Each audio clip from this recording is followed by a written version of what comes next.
Enzo aveva da poco gridato da disoccupato. Sputò in faccia al padrone dopo essere stato insultato. La sua casa era un tavolo al bar, proprio in fondo al bancone. Penso bene di spendere in vino la liquidazione. 28 anni di rabbia, di sogni e di vita in colore. Lui scriveva sui tavoli al cesso canzoni d'amore. Eran già 2 bottiglie e 6 strofe grattate nel legno. Il velo svaniva ed il bar diventava il suo regno.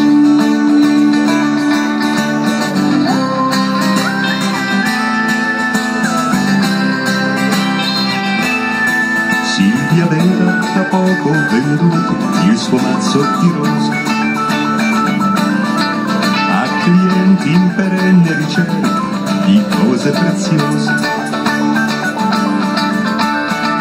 Non ci volle poi tanto a capire qual era il fine.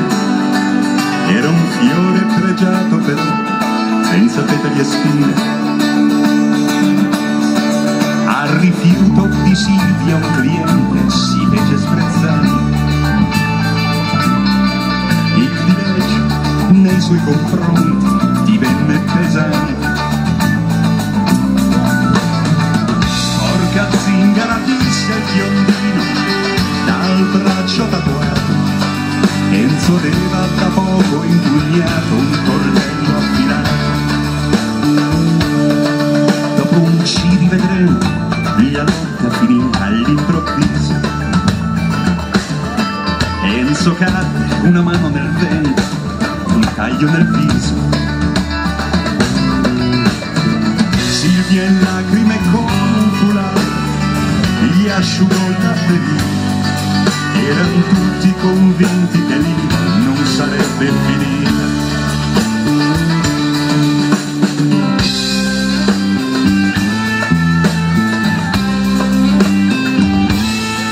Poi nei giorni a venire Enzo e Silvia si videro spesso.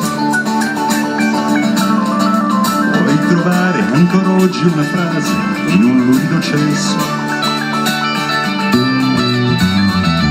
Ogni sguardo di lei di ghirlande riempiva il mio cuore.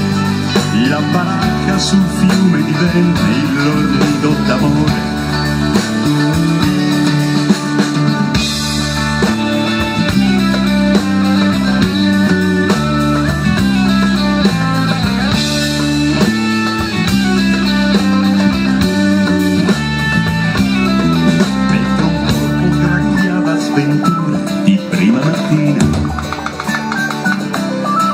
Il demonio arrivò preceduto da odor di benzina.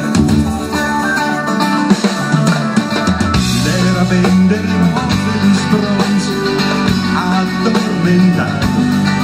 Il rancore guidò l'uomo biondo dal braccio tatuato. Rosse fiamme impazzite frustarono al cielo annoiato.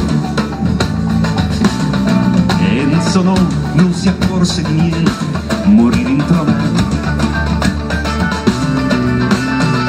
Mentre ancora la rugiada sui fiori attendeva la morte, si poteva chiamare vendetta, ma